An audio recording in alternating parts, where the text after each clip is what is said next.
Hello students, आज हम class 10th का एक और टॉपिक ट्रायंगल्स डिस्कस करने जा रहे हैं। अगर आपने मेरे इस चैनल को अभी तक सब्सक्राइब नहीं किया है तो इस चैनल को अभी सब्सक्राइब करें। सब्सक्राइब करने के लिए इस वीडियो के नीचे इस सब्सक्राइब बटन पर क्लिक करें और इस वीडियो को लाइक करना ना भूलें। Triangles. A triangle can be defined as a polygon which has three angles and three sides. Triangle क्या होता है? एक ऐसी फिगर को बोलते हैं, एक ऐसा पॉलीगन होता है जिसके थ्री एंगल्स और थ्री साइड्स होते हैं। The interior angles of a triangle sum up to 180 degrees and the exterior angles sum up to 360 degrees. Triangle के जो इंटीरियर एंगल्स होते हैं उनका सम 180 डिग्री होता है और एक्सटीरियर एंगल्स का सम 360 डिग्रीज होता है। A triangle can be categorized in the following types. Depending upon the angle, एक ट्राइंगल को आप कुछ पर्टिकुलर टाइप्स में कैटेगराइज कर सकते हो। फर्स्ट है एंगल के बेसिस पर। जब हम एंगल के बेसिस पे देखते हैं तो इसमें भी हमारे तीन टाइप होते हैं: acute angle triangle, right angle triangle and obtuse angle triangle. Acute angle triangle एक ऐसा ट्राइंगल जिसके सारे एंगल्स 90 डिग्री से कम होते हैं। राइट एंगल ट्राइंगल जिसमें एक एंगल जो होता है 90 डिग्री का होगा, वो हमारा राइट एंगल ट्राइंगल कहलाएगा। ऑब्ट्यूज एंगल ट्राइंगल, ऑब्ट्यूज मतलब जो 90 डिग्री से ज्यादा हो। अगर उसमें एक एंगल हमारा 90 डिग्री से ज्यादा होगा तो हमारा ऑब्ट्यूज एंगल ट्राइंगल कहलाएगा। नेक्स्ट है डिपेंडिंग अपॉन इट्स लेंथ। जब हम साइड्स के बेसिस पे देखते हैं तो भी हमारे पास थ्री टाइप्स होते हैं। First scale and triangle. Scale and triangle एक ऐसा ट्राइंगल जिसमें थ्री साइड्स जो होती हैं उसकी, वो तीनों ही अलग अलग डिफरेंट मेजर की होती हैं। एक ऐसा ट्राइंगल जिसमें तीनों साइड्स अलग अलग मेजरमेंट की हो, अलग अलग लेंथ की हो, वो स्केल एंड ट्राइंगल कहलाता है। आइसोसेलेस ट्राइंगल जिसमें टू साइड्स इक्वल लेंथ की होती हैं। एक ऐसा ट्राइंगल जिसमें जो दो साइड्स हैं ट्राइंगल की वो इक्वल हो। इक्विलेटरल ट्राइंगल एक ऐसा ट्राइंगल जिसमें जो तीनों साइड्स हैं वो इक्वल लेंथ की हो, या हम कह सकते हैं अगर तीनों साइड्स हमारे इक्वल लेंथ की हैं तो हमारे तीनों एंगल्स भी इक्वल होंगे। दैट मींस वो 60 60 60 which makes 180 degree. Now congruency and similarity. Congruent means equal in all respects. These figures have same shape and size. The given below squares are congruent. एक हमारे पास आती है congruency, एक आती है हमारे पास similarity. Congruent का means होता है equal होता है, यानी अगर दो फिगर्स हैं बिल्कुल हर चीज में इक्वल हैं, शेप ले लें हम, इनके साइज ले लें, सब इक्वल है तो वो हमारे congruent कहलाएंगे। ठीक है। और similar figures they have same shape but size में डिफर। उनकी शेप तो एक जैसी सी होती है लेकिन उनके साइज डिफर होते हैं। यहाँ पे आप देख सकते हैं फोटो में, ये छोटा आपके पास स्क्वायर है, ये बड़ा स्क्वायर है। दोनों है तो शेप में स्क्वायर ही, लेकिन दोनों के साइज डिफरेंट है, तो ये हमारे कैसे कहलाएंगे? Similar. All congruent figures are similar but vice versa is not true. Means जो congruent figures होंगी वो सारी similar तो होंगी, लेकिन similar होने का मतलब ये नहीं कि वो सारी figures आपकी कैसी हो? congruent हो। vice versa मीन्स इसका रिवर्स। अब हम यहाँ पे एक टेबल से देख लेते हैं congruency और similarity में क्या डिफरेंस होता है। Angles congruent corresponding angles are same. congruency में जो एंगल्स होते हैं वो सेम होते हैं, सिमिलैरिटी में भी कॉरेस्पॉन्डिंग एंगल सेम होते हैं। Sides corresponding sides are same, जो साइड्स होती हैं वो सब सेम होती हैं। इसमें जो साइड्स होती हैं सिमिलैरिटी में वो प्रोपोर्शनल में होती है, यानी रेशियो में होती हैं। हम एग्जांपल देखें, ये दो हमारे पास स्क्वायर हैं, सेम साइज सेम शेप के हैं, इनकी हमें पता लग रहा है कि इनकी साइड्स भी सेम होंगी, इनके एंगल्स भी सेम होंगे। लेकिन यहाँ सिमिलैरिटी में ये दो हमारे पास जो फिगर्स हैं इनके हमारे पास साइड्स जो हैं वो प्रोपोर्शन में होंगी, यानी इस वाली साइड की रेशियो इसके अपॉन, सेकंड साइड की रेशियो सेकंड साइड के अपॉन, थर्ड साइड की रेशियो थर्ड साइड के upon, fourth side ratio fourth side के अपॉन, ये सब आपस में इक्वल होंगी, या हम कह सकते हैं रेशियो में होंगी। Both the square have the same angles and same side. Congruency में हमारे पास same angles और same sides होती हैं। Both the squares have same angles but not the same sides. Similarity में squares के angles तो same होंगे लेकिन sides हमारी different होंगी। Symbols अगर हम देखें, congruency का हमारे पास ये वाला symbol होता है और similarity का हमारे पास ये वाला symbol होता है। Now, similarity criteria of two polygons having the same number of sides. Any two polygons which have the same number of sides are similar if the following true criteria are met. Similarity में दो polygons अगर same number of sides के हैं उन्हें हम similar बोलेंगे अगर ये दो क्राइटेरिया फॉलो होते हैं. क्राइटेरिया क्या है? There corresponding angles are equal, यानी उनके कॉरस्पॉन्डिंग एंगल्स इक्वल होने चाहिए and there corresponding sides are in the same ratio. Same वही चीज जो उनकी साइड्स हैं वो सेम रेशियो में होनी चाहिए या सेम प्रोपोर्शन में होनी चाहिए. अगर ये दोनों क्राइटेरिया मेट करते हैं तो दैट मींस वो दो पॉलीगन्स आपके कैसे हैं? Similar. Now come to theorem, जिसे हम बोलते हैं यहाँ पे फर्स्ट हमारी थ्योरम है ये most important theorem, Thales theorem, या इसे आप बोल सकते हो basic proportionality theorem. If a line is drawn parallel to one side of a triangle to intersect the other two sides in distinct points, the other two sides are divided in the same ratio. अगर हम एक line parallel डालते हैं triangle में एक side के, ताकि वो दो बाकी जो दोनों साइड्स हैं उनको अलग अलग पॉइंट्स पर वो इंटरसेक्ट करे, तो वो जो अदर साइड्स हैं वो सेम रेशियो में डिवाइड करेंगी. एग्जांपल से इसको अच्छे से समझ लेते हैं.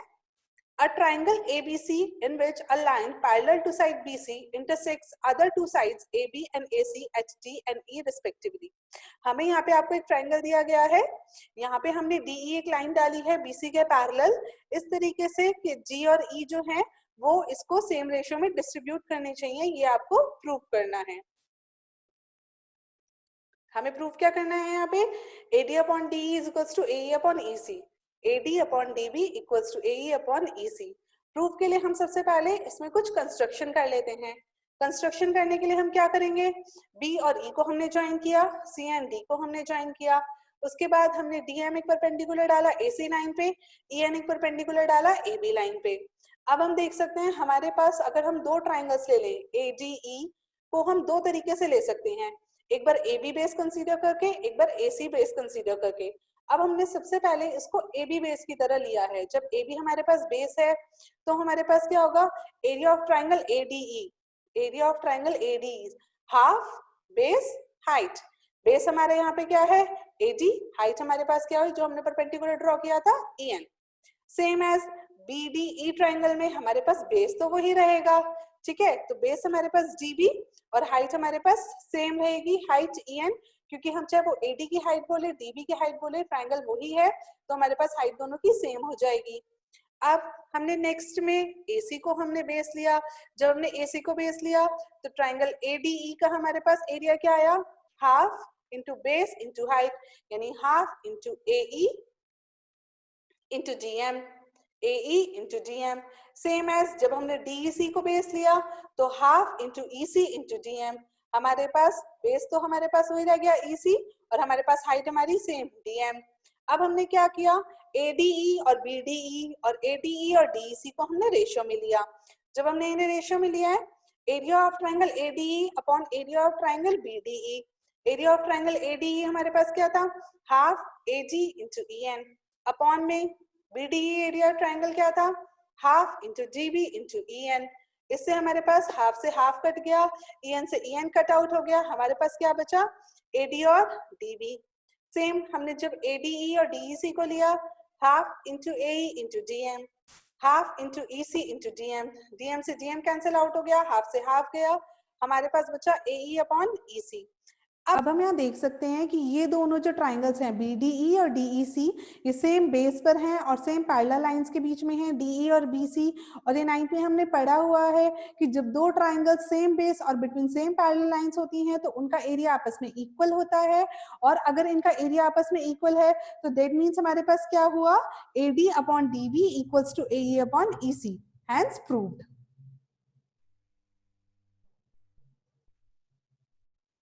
Now, converse of basic proportionality theorem, जो अभी हमने थ्योरम पढ़ी उसका बिल्कुल converse. Prove that if a line divides any two sides of a triangle in the same ratio, then the line is parallel to the third side. अभी हमने prove किया था कि ये सेम रेशियो में डिवाइडेड है, AD upon DB AE upon EC के equal है. अब हमें क्या प्रूव करना है? कि GE हमारे साथ BC के पैरेलल है. हमें यहाँ पे गिवन क्या है, AD upon DB equals to AE upon EC। हमें प्रूफ क्या करना है, DE is parallel to BC। अब हम क्या करेंगे, हमने यहाँ पे देखा suppose a line DE intersects the two sides of a triangle AB and AC at D and E such that AD upon DB equals to AE upon EC। हमें पता है यहाँ पे हमें क्या है, डी जो हमारे ये DE लाइन है ये इस ट्राइंगल में AB और AC को D और E पे कट कर रही है ताकि AD upon DB AE upon EC के इक्वल हो जाए। हमने क्या किया, हमने एज्यूम किया DE हमारी BC के पैरेलल नहीं है और हमने एक और लाइन ड्रॉ करी DE डैश, ये आपको दिखाई दे रही होगी डॉटेड लाइन। हमने इसको यहाँ पे ड्रॉ किया और हमने माना कि ये DE डैश जो है ये हमारा BC के पैरेलल है।